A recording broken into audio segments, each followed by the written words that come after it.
She made a young man cry as she watched him lose his job, and she smiled. For 10 long years, this rich woman's cruel heart terrorized everyone she met.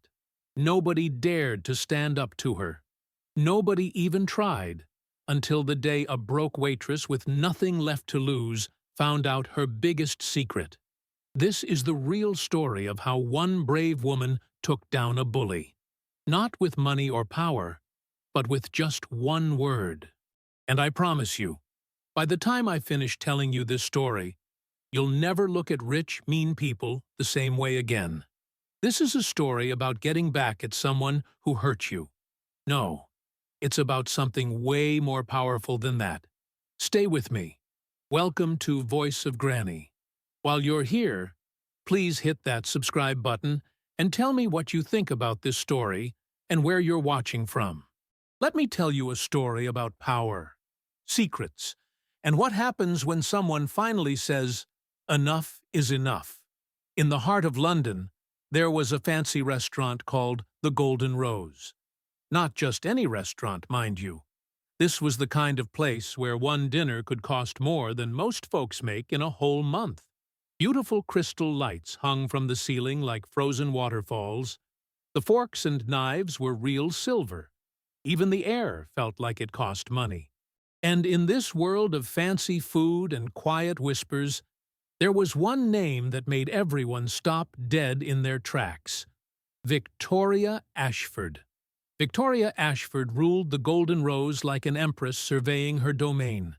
Every Tuesday at precisely 7:30, her black Bentley would glide to the front entrance, and the entire restaurant would shift into a state of controlled panic. The hostess would check her appearance 3 times. The kitchen staff would double-check every garnish. Even the flowers seemed to stand straighter in their vases. On this particular evening, Rachel Bennett was 3 hours into her first shift when she heard the whispers ripple through the dining room like wind through wheat. The veteran waiter George appeared beside her, his face pale beneath his professional smile. "She's here," he murmured, adjusting his tie with trembling fingers. "Whatever you do, don't look her in the eye. Don't speak unless spoken to. And for the love of all that's holy, don't spill anything." Rachel watched as a woman in her mid-30s swept through the restaurant like she owned not just the building, but everyone in it. Victoria's platinum blonde hair was pulled back in a flawless chignon that probably cost more than Rachel's monthly rent. Her black designer dress moved like liquid silk, and diamonds caught the light at her throat and wrists. But it wasn't her beauty that commanded attention. It was the way everyone around her seemed to shrink, as if her very presence sucked the confidence from the room. "Table 12, George whispered. "The corner booth. It's always table 12. Rachel had noticed that booth earlier. It offered a perfect view of the entire restaurant while remaining partially secluded. A throne disguised as a dining table. Victoria settled into it like she was holding court, her cold blue eyes scanning the room with the calculating precision of a predator selecting prey. The first victim was Daniel, a nervous young man who couldn't have been more than 20.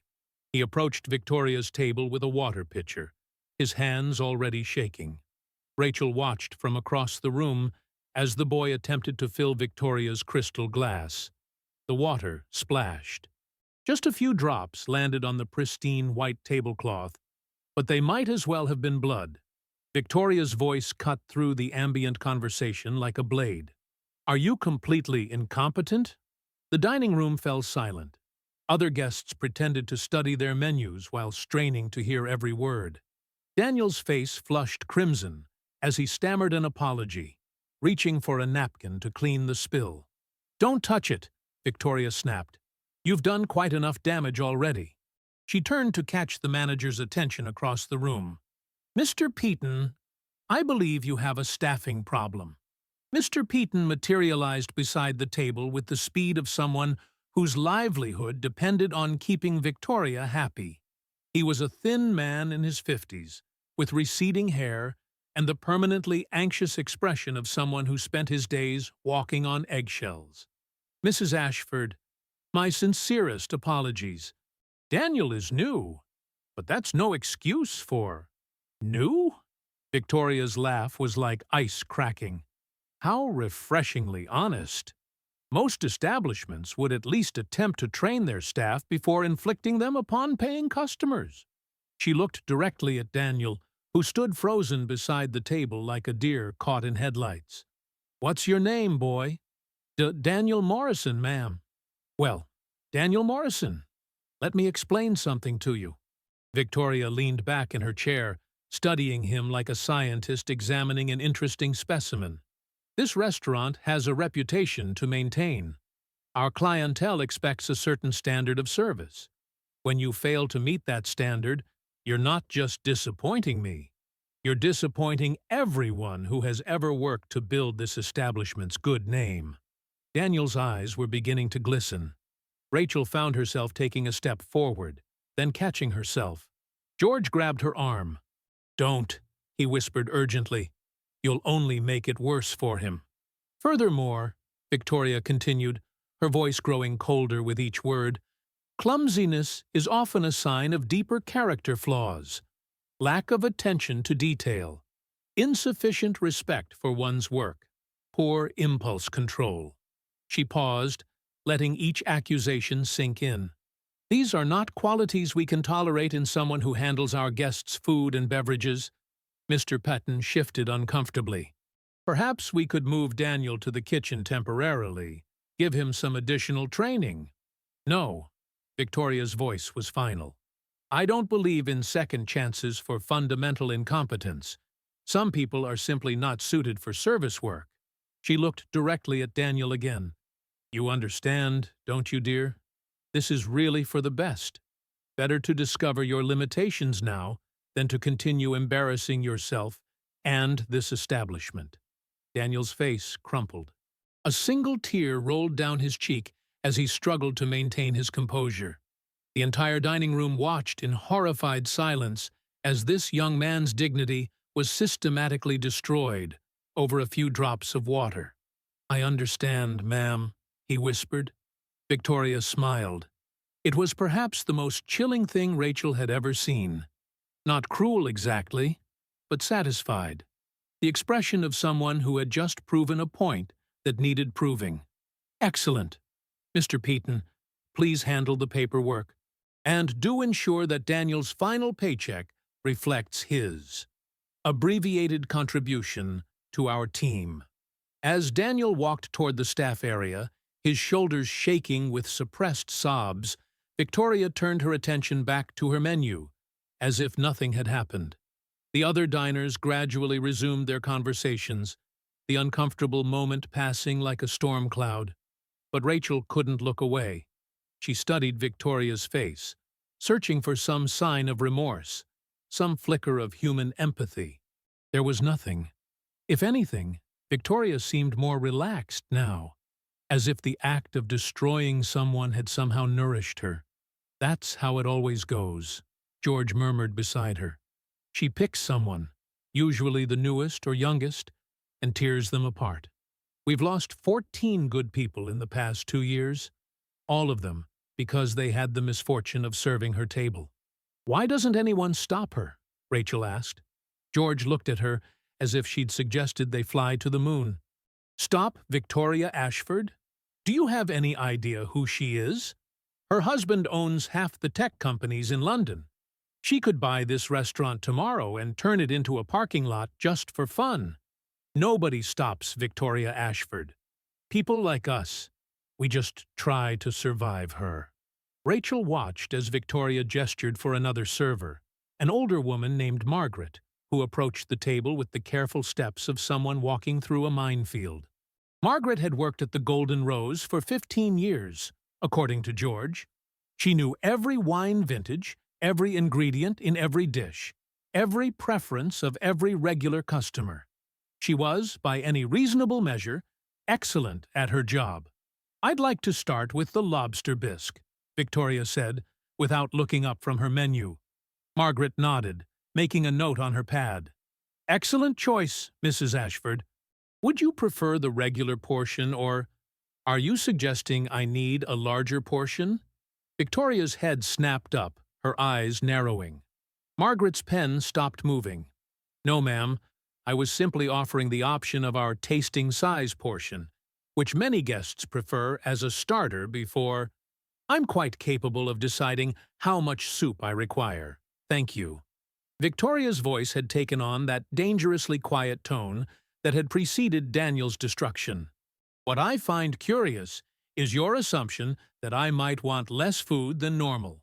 Are you implying something about my appearance?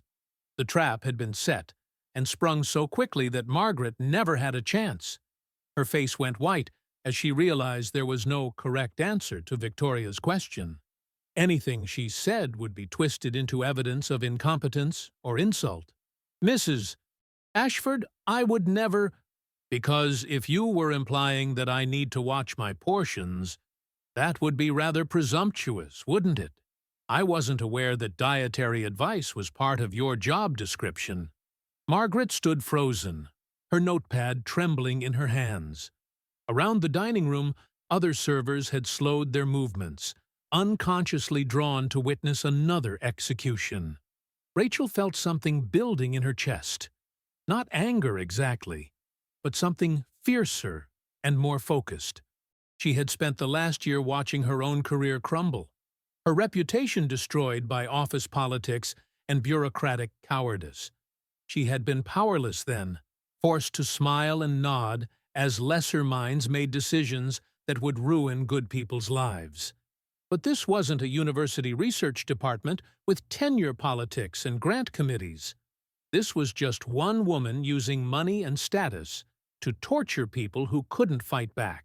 Without fully realizing she was moving, Rachel stepped forward. "Excuse me," she said, her voice carrying clearly across the dining room. "I believe there's been a misunderstanding." Every head in the restaurant turned toward her. Victoria's gaze fixed on Rachel like a searchlight, cold and predatory. Margaret looked at Rachel with an expression of pure terror, silently begging her not to make things worse. "I'm sorry," Victoria said, her voice dripping with false politeness. "I don't believe we've been introduced." "Rachel Bennett. I'm new here." Rachel moved closer to the table, her posture straight and confident. Margaret was following standard protocol by offering portion options. It's considered good service to ensure guests have all available information before making their selection. The silence in the restaurant was absolute. Even the kitchen seemed to have gone quiet, as if the entire building was holding its breath. Victoria studied Rachel with the intensity of a chess master who had just encountered an unexpected move. "How fascinating," Victoria said slowly. "And you felt qualified to interrupt my conversation because Margaret is an excellent server who was doing her job properly," Rachel replied calmly. There was no misunderstanding to correct, only a professional interaction being mischaracterized. Victoria's smile returned, but this time it carried genuine menace. "I see. And in your vast experience in hospitality, how many days would that be now? You've decided that you're qualified to lecture me on service standards." "I'm not lecturing anyone," Rachel said.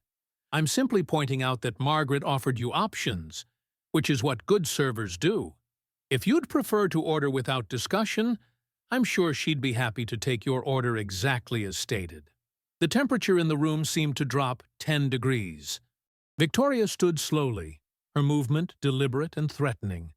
She was taller than Rachel had expected, and in her heels she towered over most of the staff. "What's your name again?" Victoria asked. "Rachel Bennett." "Well, Rachel Bennett, let me explain something to you." Victoria's voice was soft now, which somehow made it more frightening. "You clearly don't understand how things work here. This is not a democracy. It's not a place where every opinion matters equally. Some people's comfort and satisfaction take priority over others. Do you understand what I'm telling you?" Rachel met Victoria's gaze steadily. "I understand that you're threatening me." A collective intake of breath echoed through the dining room. Several guests had stopped eating entirely, their forks suspended halfway to their mouths as they watched this unprecedented confrontation unfold. Victoria's mask slipped for just a moment, revealing something raw and ugly beneath the polished exterior. Then it snapped back into place, the cold smile returning with renewed intensity. "Threatening you? My dear girl, I don't threaten people like you. I simply explain reality." She leaned slightly closer, her voice dropping to just above a whisper. "Reality is that I could end your employment with a single phone call. Reality is that I could ensure you never work in this industry again. Reality is that people like you exist to serve people like me. And when you forget that fact, there are consequences." Rachel felt her pulse quicken, but her voice remained steady. "People like me? People who have lost everything," Victoria said with surgical precision. "People who are desperate enough to take jobs they're overqualified for. People who think their education or their pride makes them special, when really they're just another server in another restaurant, grateful for whatever scraps they can get." The words hit their target with devastating accuracy. Victoria had somehow identified Rachel's deepest vulnerabilities within minutes of meeting her. The lost career, the wounded pride, the desperate financial situation, all of it laid bare and weaponized. But instead of crumbling, Rachel felt something crystallize inside her, a calm, analytical detachment that she recognized from her research days. When confronted with a particularly challenging problem, she had learned to step back, observe patterns, and look for the weakness in seemingly impregnable arguments. "You're right," Rachel said simply. "I am overqualified for this job. I do need the money, and I am grateful for the work." She paused, studying Victoria's face. "But gratitude doesn't mean I have to watch good people be humiliated for your entertainment." Victoria's eyes flashed with something between surprise and rage. She had clearly expected Rachel to break under the psychological pressure, the way everyone else did. Instead, she had found someone who absorbed the attack and remained standing. "Entertainment?" Victoria's voice rose slightly, loud enough for nearby tables to hear clearly. "You think this is entertainment? I think you enjoy having power over people who can't fight back," Rachel said. "I think you choose targets carefully. People who are young or new or financially vulnerable.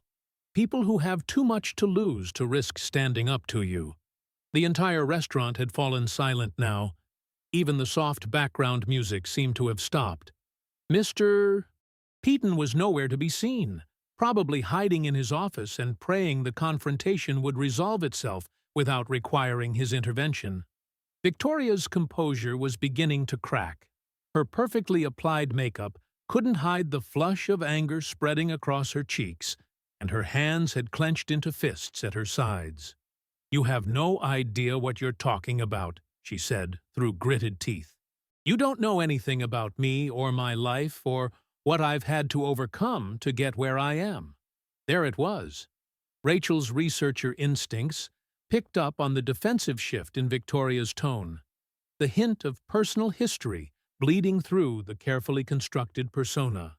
Most bullies were driven by their own insecurities, their own fears of being exposed or diminished. Victoria's reaction suggested there was something she was protecting, some vulnerability she couldn't afford to have revealed. "You're absolutely right," Rachel said. "I don't know you at all, but I know what I've seen tonight, and what I've seen is someone using wealth and influence to terrorize people who are just trying to do their jobs." Victoria stepped closer, close enough that Rachel could smell her expensive perfume and see the fine lines around her eyes that her makeup couldn't quite conceal.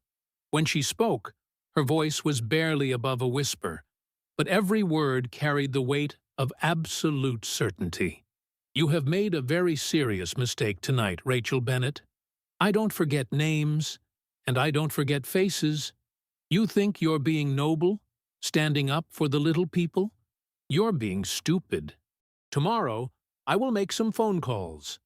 Next week, you'll be looking for another job. Next month, you'll discover that your reputation has preceded you to every restaurant in London. You will learn that there are consequences for crossing people like me. Rachel felt a chill run down her spine, but she kept her voice steady. Is that a promise or a threat? It's a guarantee. Victoria turned and walked away from the table, her heels clicking against the marble floor like a countdown timer. She paused at the hostess station to speak quietly to the manager, who had finally emerged from hiding. Rachel couldn't hear the words, but she could see the color drain from Mr. Peaton's face as Victoria spoke. Then Victoria was gone, leaving behind only the lingering scent of her perfume and the echo of her heels in the suddenly quiet restaurant. Margaret approached Rachel slowly, her face a mixture of gratitude and terror. "Thank you," she whispered. "Nobody has ever. But you shouldn't have done it." She meant every word she said. "She'll destroy you for this." Around the dining room, conversations slowly resumed, but Rachel could feel the weight of dozens of stares. Some guests looked at her with admiration, others with pity. The staff watched her with a mixture of awe and concern, like she was a soldier who had just charged a machine gun nest. Brave, but probably doomed. George appeared beside her, shaking his head slowly. 30 years I've been waiting for someone to stand up to her," he said quietly. "I always imagined it would feel better than this." "Why doesn't it?" Rachel asked. "Because now she knows you're a threat. And Victoria Ashford doesn't just destroy threats, Rachel. She obliterates them. She turns them into cautionary tales that keep other people in line for years to come." As Rachel returned to her station, her hands finally beginning to shake with delayed adrenaline, she realized that her first day at the Golden Rose had become something much more significant than just a job. She had declared war on someone with unlimited resources and a decade of experience in psychological warfare. And Victoria Ashford had just promised to destroy her life. The next morning arrived with the weight of inevitability. Rachel's small flat felt like a bunker as she prepared for what she knew would be her final day at the Golden Rose. But she wasn't going in defenseless. The night had been spent in front of her laptop, diving deep into the digital archaeology of Victoria Ashford's existence. What she found was a masterpiece of reinvention so complete it bordered on art. Birth certificates, school records, social media histories, all scrubbed clean or expertly fabricated. Victoria Ashford had emerged from nowhere 5 years ago like a butterfly from a cocoon, complete with a fictional backstory of European boarding schools and old money sophistication. But butterflies leave traces of their caterpillar days. The breakthrough came at 3 in the morning through a forgotten corner of the internet. A reality television forum where obsessive fans catalogued every contestant who had ever appeared on British reality shows. There, buried in a thread about whatever happened to contestants, was a single photograph that made Rachel's blood run cold. A younger woman with different hair, different clothes, different everything, except the eyes. Those calculating, predatory eyes were unmistakable.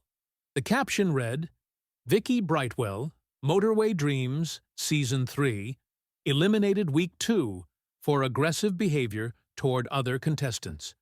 Motorway Dreams. Rachel remembered the show vaguely. A low-budget reality series about truckers and their families. The kind of program that aired on obscure channels at midnight. She found the episodes on a forgotten streaming platform, and there was Victoria Ashford's greatest secret.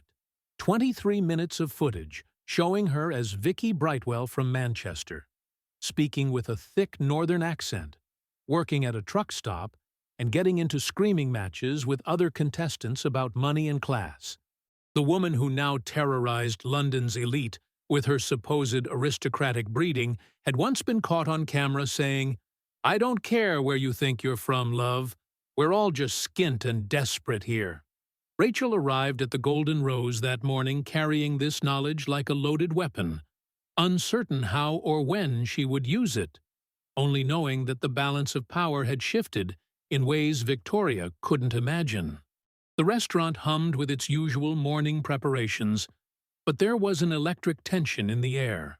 George approached her station with coffee and the expression of a man attending a funeral. "She's been calling all morning," he said quietly, "asking about your schedule, your background, where you live." "Mr. Peaton's been in his office with the door closed since 7. Rachel accepted the coffee with steady hands. "What did you tell her?" "Nothing. None of us told her anything." George paused, studying her face. "But Rachel, whatever you're thinking of doing—" "I'm thinking of working my shift," she interrupted. But they both knew it was a lie. The morning passed in agonizing slow motion. Every phone call, every opening door, every shadow moving past the windows could herald Victoria's arrival. Rachel served breakfast to early diners with mechanical precision, her mind running through scenarios, calculating possibilities, weighing risks against potential outcomes. At 11:30, the call came.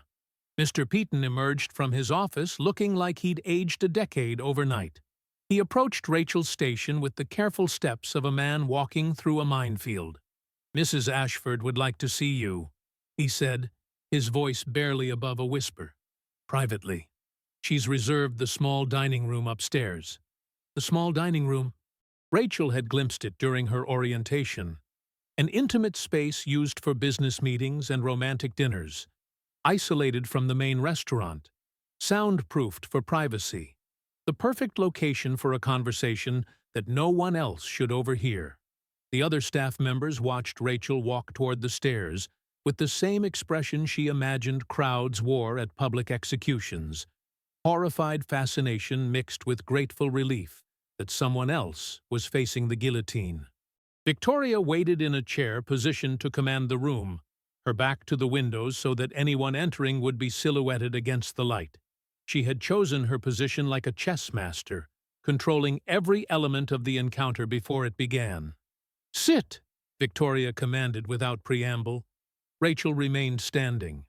"I prefer to stand." "I said sit." "And I said I prefer to stand." The first crack appeared in Victoria's composure, a slight tightening around her eyes that suggested she wasn't accustomed to even the smallest acts of defiance. In her world, commands were followed instantly and without question. "You're making a mistake," Victoria said, her voice carrying the cold precision of a surgeon's scalpel. "A very expensive mistake." Rachel said nothing, waiting. "I've spent the morning making phone calls," Victoria continued, rising from her chair with predatory grace. "Interesting conversations. Your former employer, for instance, Dr. Harrison, sends his regards. He was quite chatty about your departure." The words hit their target. Rachel felt the old shame flare to life. The memory of watching her research grant disappear, her career crumble, her professional identity dissolved by budget cuts and departmental politics. Victoria smiled, sensing blood in the water. "Academic funding is so precarious, isn't it? One day you're a respected researcher, the next you're carrying plates for people like me. But that's just the beginning of your troubles." She began to circle Rachel slowly, like a predator sizing up wounded prey. "Your landlord was particularly interested to hear about your employment situation. Amazing how quickly rent becomes an issue when your income is uncertain. And your student loans, such a burden when you're working for tips and minimum wage." Each word was chosen with surgical precision, designed to remind Rachel of her vulnerability, her isolation, her complete dependence on a job that could disappear with a single phone call. "But I'm not unreasonable," Victoria continued, her voice taking on the false sweetness of poisoned honey. "I understand that people make mistakes. Young women, especially, can be impulsive, act without thinking about consequences. She stopped directly in front of Rachel, close enough that the scent of her expensive perfume was overwhelming. Here's what's going to happen. You're going to walk downstairs, collect your things, and leave. You'll tell Mr. Patton that you've found other employment. You'll disappear from this restaurant, from this part of London, from anywhere I might encounter you again. And in exchange, I'll let you leave with your dignity intact. Rachel looked directly into those predatory eyes and spoke in a voice so calm it surprised even her. Or what? Victoria's smile widened, revealing perfectly white teeth. Or, I destroy you so completely that 10 years from now, you'll still be picking up the pieces. I'll make sure you never work in research again. Never work anywhere respectable. I'll turn you into a cautionary tale that keeps other people in line. The threat hung in the air between them like smoke from a funeral pyre. Rachel could feel the weight of Victoria's power, the vast network of connections and influence that could indeed make her disappear from any life worth living. And then Rachel smiled. It wasn't the response Victoria expected. The billionaire's wife took an involuntary step backward, her perfectly composed expression flickering with confusion. "That's quite a speech," Rachel said softly. "Very dramatic, very threatening. The kind of performance that's probably worked for you countless times over the years." "I'm not performing." "Oh, but you are," Rachel interrupted.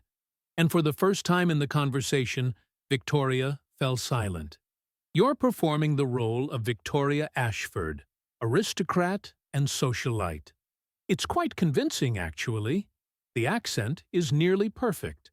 The posture, the mannerisms, the vocabulary. All very upper-class British. You must have worked incredibly hard to perfect it." Victoria's face went white. "I don't know what you're... But you know what's interesting about performances?" Rachel continued, reaching into her pocket and withdrawing her phone. "They only work when the audience doesn't know they're watching an act." She held up the phone, and Victoria's eyes locked onto the screen with the hypnotized fascination of a snake watching a charmer's flute. There, frozen in a frame of low-quality video, was a younger version of herself, wearing a truck stop uniform and speaking with a Manchester accent so thick it was almost comical. "Hello, Vicky Brightwell," Rachel said quietly. The name hit Victoria like a physical blow. She staggered backward, groping for her chair, her carefully constructed composure crumbling like a house of cards in a hurricane. 23 minutes of footage," Rachel continued, her voice gentle now, almost conversational. "Motorway Dreams, Season 3. Amazing what you can find online if you know where to look. And I'm very good at knowing where to look." Victoria's mouth opened and closed soundlessly, like a fish gasping for water. The transformation was remarkable. In the span of seconds, the terrifying socialite had become a frightened woman, caught in a lie so massive it had consumed her entire existence. "The accent coaching alone must have cost a fortune," Rachel mused, studying the frozen image on her phone. "Not to mention the background fabrication, the social connections, the complete reinvention of your personal history. It's actually quite impressive from a research perspective." "You don't understand," Victoria began, but her voice cracked on the words, revealing traces of the Manchester accent she'd spent years erasing. "Oh, I understand perfectly," Rachel replied. "I understand that you've spent the last 10 years terrorizing people because you were terrified someone might discover that you're not who you claim to be. I understand that every cruel word, every deliberate humiliation, every moment of terror you've inflicted on innocent people has been driven by your own fear of exposure." Victoria was trembling now, her hands gripping the chair so tightly her knuckles were white. "What do you want?" The question hung in the air like a prayer. Rachel looked at this woman, who had seemed so powerful just moments before, now revealed as small and frightened and desperate, and felt something she hadn't expected. Pity. "I want you to stop," Rachel said simply. "I want you to leave this restaurant and never come back. I want you to stop using your wealth and your husband's connections to terrorize people who can't fight back. I want you to disappear from the lives of everyone who works here. And if I don't? Rachel tilted her phone slightly, the screen catching the light. Then Vicky Brightwell becomes front-page news. The tabloids would have a field day with this story. Billionaire's wife's secret past revealed. The society pages would eat it alive. Your husband's business associates, your social circle, everyone who knows Victoria Ashford would learn exactly who you really are. The silence stretched between them like a tightrope over an abyss. Victoria stared at the phone as if it were a loaded gun pointed at her heart, which, in many ways, it was. Finally, in a voice so small it was barely audible, Victoria whispered, "You've won." She stood up slowly, her movements those of an old woman despite her relatively young age. The mask had fallen away completely now, revealing not the monster Rachel had expected, but a broken person who had spent so many years pretending to be someone else that she'd forgotten who she really was. Victoria walked to the door like a condemned prisoner approaching the gallows, each step an admission of defeat. At the threshold, she turned back one final time. "You have no idea what you've done," she said. And for a moment, her voice carried something that might have been genuine sadness. "You have no idea what it's like to claw your way out of nothing, to remake yourself completely, only to have it all." She couldn't finish the sentence. Without another word, Victoria Ashford, or Vicky Brightwell, or whoever she really was, walked out of the Golden Rose and out of the lives of everyone she had terrorized for so long. Rachel stood alone in the small dining room, holding her phone with its damning footage, feeling not triumph but exhaustion. The battle was over, but victory felt strangely hollow. She had won by threatening to destroy someone's carefully constructed life, even if that someone had built their existence on cruelty and lies.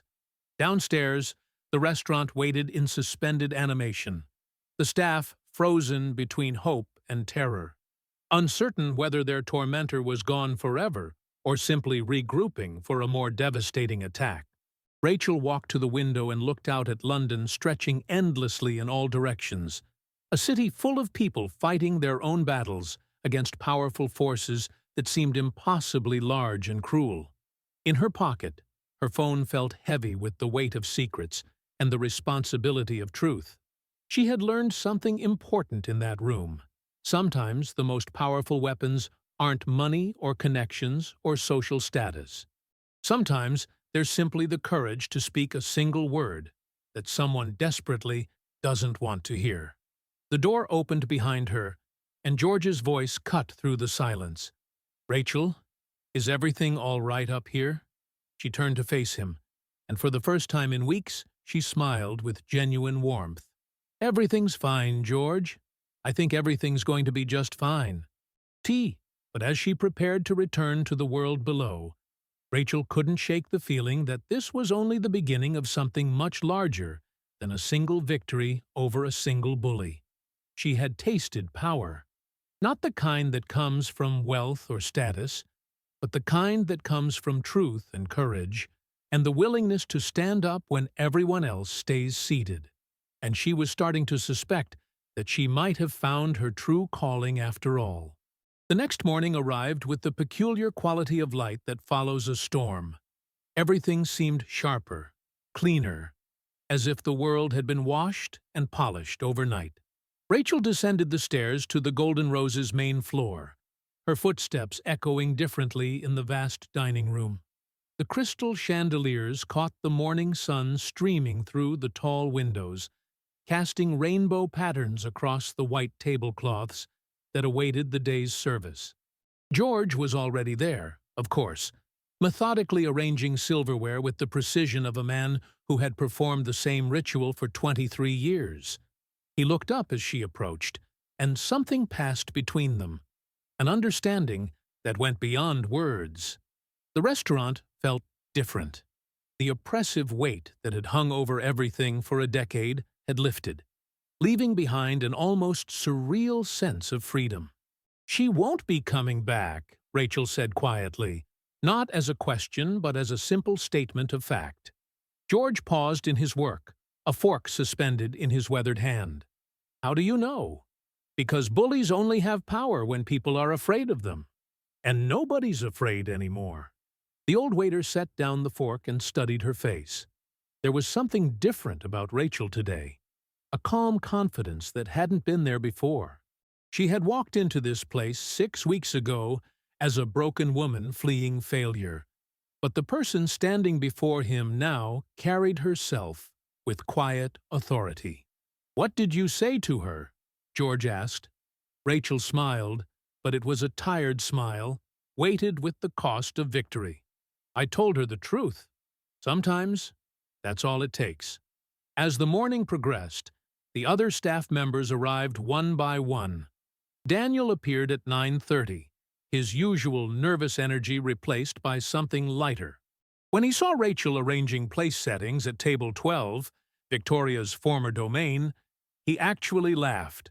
"I keep expecting her to materialize out of thin air," he admitted, shaking his head, "like some kind of terrible magic trick." "No more magic tricks," Rachel replied, smoothing the tablecloth with deliberate care. "Just good food and honest work." Mr. Peaton arrived precisely at 10, clipboard in hand, prepared for another day of managing the impossible balance between staff welfare and customer demands. But when he surveyed his domain, something in the atmosphere made him pause.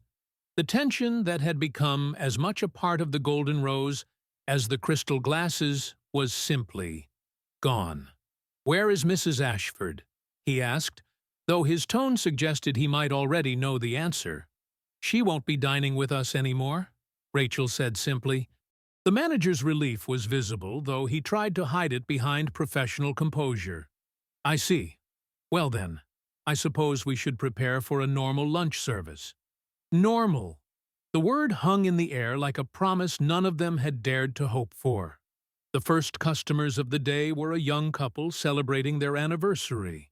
They took the table by the window, laughing over shared memories and future plans. Rachel watched them as she polished wine glasses, marveling at how their joy seemed to fill the space that had once been dominated by cruelty. Love, she realized, took up so much more room than hate. Around 11:30, the phone rang. Mr. Peaton answered with his usual professional greeting, but his expression quickly shifted to surprise.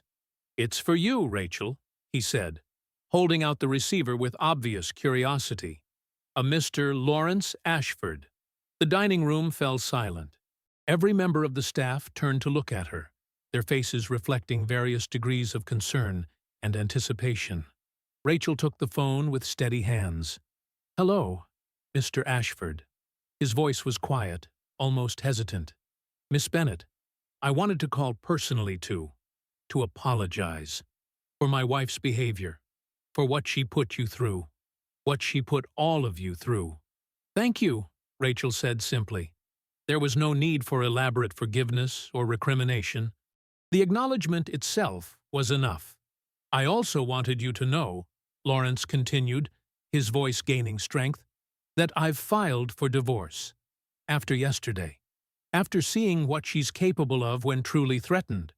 I realized I've been enabling a monster for far too long. I'm done being complicit in her cruelty." Rachel closed her eyes, feeling a weight she hadn't even realized she was carrying finally lift from her shoulders. Justice, she thought, sometimes came in quiet phone calls and simple admissions of truth. "I hope you find peace, Mr. Ashford," she said. "And I hope you know that what you did took real courage. Not many people would have stood up to her. Thank you." After the call ended, Rachel stood holding the silent receiver for a long moment.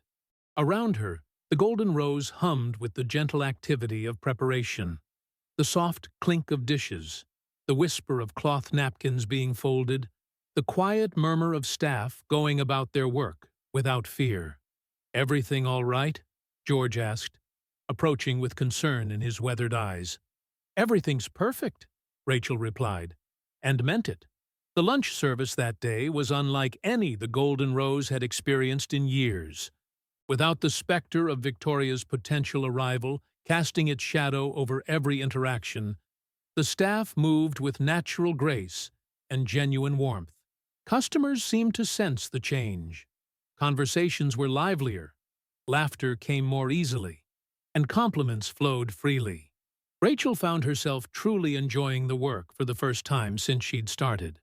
Each order taken, each smile exchanged, each small act of hospitality felt meaningful in a way she hadn't experienced since her research days. She was helping create moments of joy and connection, facilitating human experiences rather than just serving expensive food. Around 3 o'clock, during the lull between lunch and dinner service, a man in an expensive but understated suit entered the restaurant. He was perhaps 45, with graying temples and intelligent eyes behind wire-rimmed glasses. He approached Rachel directly, bypassing the host station with the confidence of someone who knew exactly what he wanted. "Rachel Bennett?" he asked. "Yes?" He extended his hand. "David Chun. Chun Investigations. I was wondering if we might have a word." They sat at a corner table, away from the curious glances of her colleagues. David ordered coffee and studied her with the assessing gaze of someone accustomed to reading people for a living. "I heard about what happened with Victoria Ashford," he began. "Word travels fast in certain circles, especially when someone as notorious as she is suddenly disappears from her usual haunts." Rachel waited, saying nothing. "I run a private investigation firm," David continued. "We specialize in corporate fraud, background verification, and what you might call character assessment for high-net-worth individuals. Your former research background caught my attention, but what really impressed me was your methodology in the Ashford situation." He leaned forward slightly. "How did you figure out who she really was?" Rachel found herself smiling at the memory. "Pattern recognition, mostly.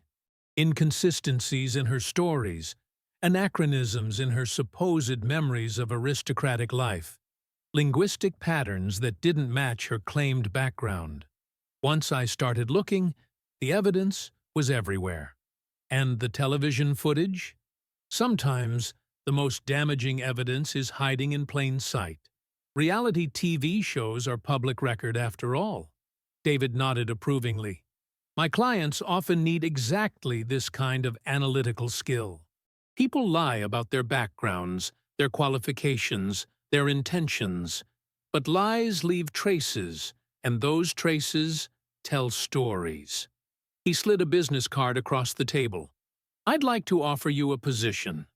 Full-time investigator, starting salary $60,000 with bonuses for major cases. You'd be using your research skills in a way that actually matters, helping people make informed decisions about the individuals they're trusting with their money, their businesses, their futures." "Hey, T." Rachel stared at the card, her heart racing. 6 weeks ago, she had been unemployed and nearly homeless, her academic career in ruins. Now she was being offered not just a job, but a chance to return to meaningful work. Work that combined investigation with genuine purpose. She began, then stopped, overwhelmed by the sudden shift in her circumstances. "You don't have to answer now," David said kindly, "but I will say this.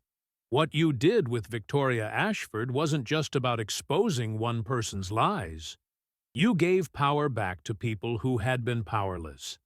That's exactly the kind of work we do, just on a larger scale." After he left, Rachel sat alone at the table, turning the business card over in her hands. Through the tall windows, London stretched out before her.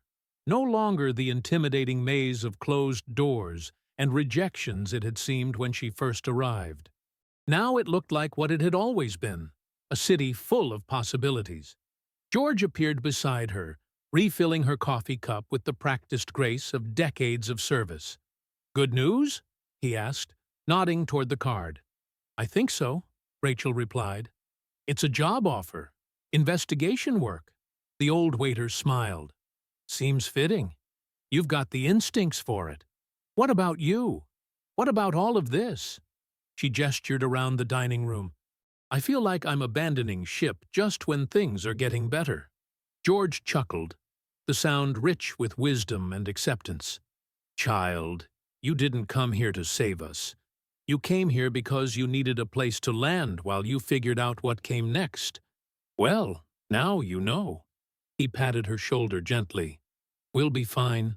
Better than fine, actually. For the first time in 10 years, this place can just be what it was meant to be. A restaurant where people come to enjoy good food and good company. No drama, no fear, just honest work.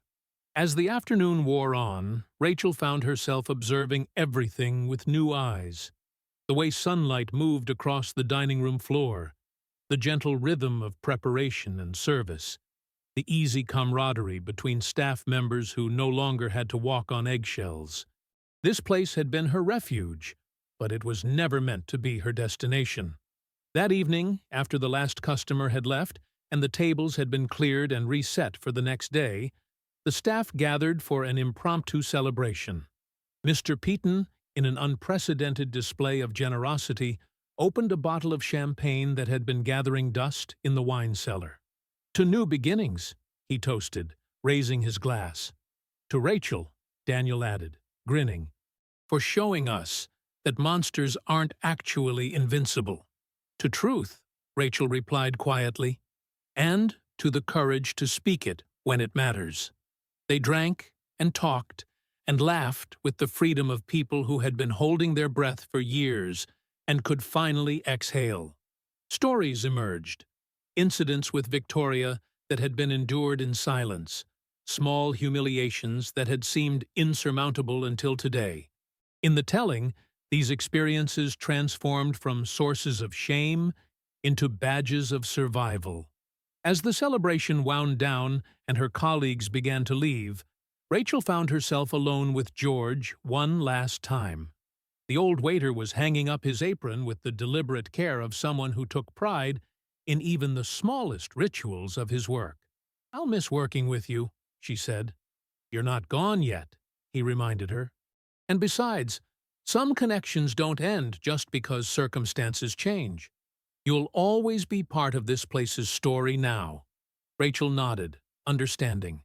She had come here broken and desperate, but she was leaving whole and hopeful. The Golden Rose had given her more than employment. It had given her the opportunity to rediscover her own strength and purpose. Walking home through the London streets that night, Rachel felt the weight of possibility settling around her like a comfortable coat. Tomorrow she would call David Chun and accept his offer. She would trade serving tables for serving justice, crystal chandeliers for case files, the constrained world of restaurant service for the limitless scope of investigation and discovery. But tonight, she allowed herself to savor the quiet satisfaction of a job well done. Victoria Ashford, Vicky Brightwell, would never terrorize another waiter, never reduce another person to tears for her own cruel amusement. Lawrence Ashford would begin the difficult work of rebuilding his life without the weight of complicity dragging him down.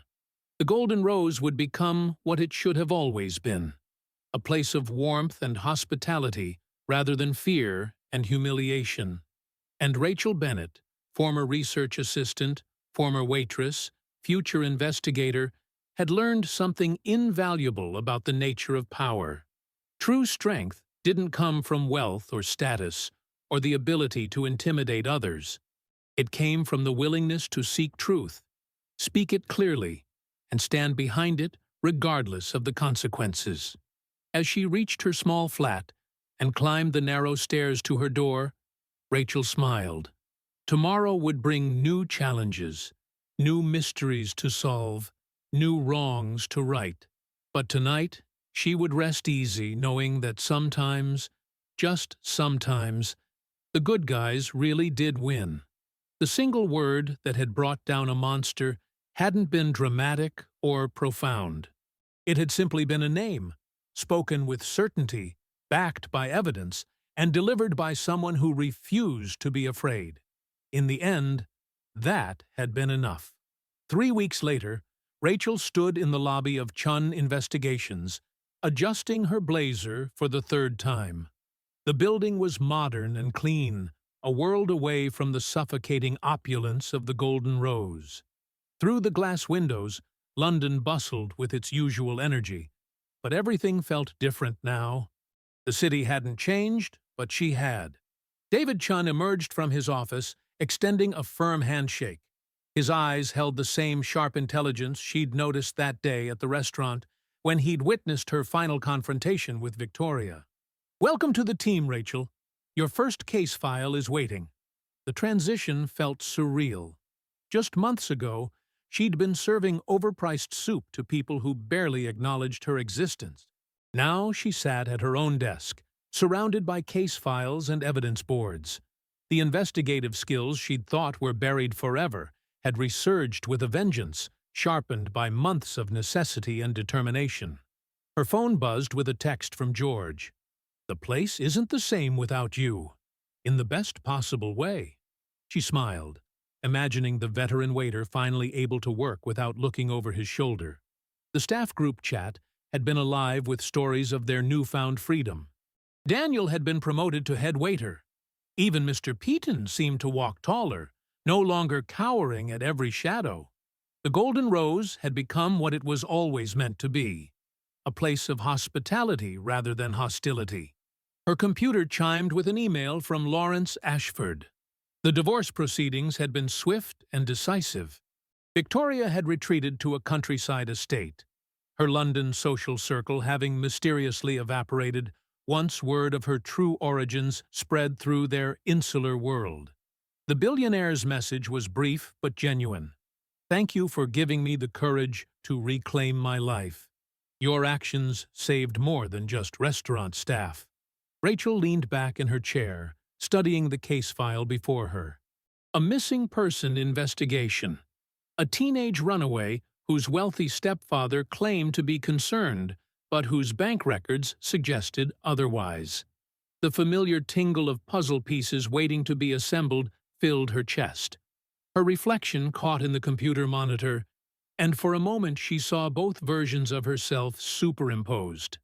The defeated woman who'd walked into the Golden Rose 6 months ago, shoulders bent under the weight of professional failure and financial desperation.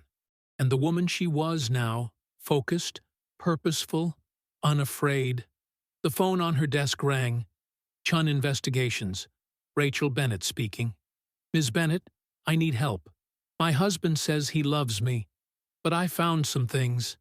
I think he's been lying about everything." The woman's voice trembled with the same combination of fear and hope Rachel remembered feeling herself. "Tell me everything," Rachel said, pulling out a fresh notepad. "And don't worry about what anyone else might think. Sometimes the truth is the only thing that can set us free." As she listened to another story of deception and power imbalance, Rachel understood that her confrontation with Victoria had been about far more than one cruel woman's comeuppance. It had been about recognizing that ordinary people possessed extraordinary power when they refused to accept unacceptable behavior. Her lunch break found her walking through the same London streets she'd wandered jobless and desperate just months before. But now her steps had purpose, her posture, confidence. She passed the Golden Rose and glimpsed through its windows. The atmosphere looked lighter somehow, as if a dark cloud had finally lifted. A young woman sat at Victoria's former corner booth, laughing with her companions. No one cowered. No one whispered warnings. The booth was just a booth now, stripped of its power to intimidate. That evening, Rachel organized her small flat with the methodical precision of someone who had found their calling.